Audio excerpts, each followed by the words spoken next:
momento. Aprende a estimar-nos un poc més i a odiar-nos un poc més. No tot és així i hem tingut l'oportunitat de comprovar-ho.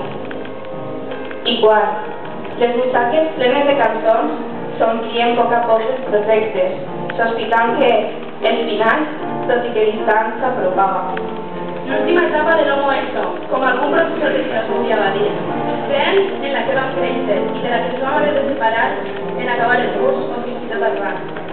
Recuperar el institut i reconciliació sorpresa. Qui ens anava a dir a tu i a mi, enemigues de la infantesa, que cabria llegir la discussió entre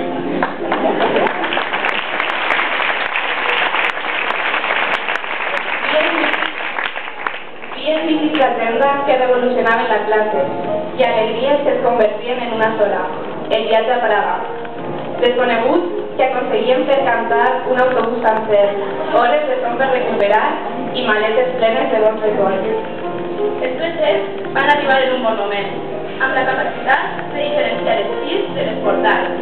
El dret a banquet en el pati i els anys suficients d'experiència per a poder veure's per damunt de la barra de la cantina. Deixaven de ser els jovenets que algun professor encara s'empenyava a creure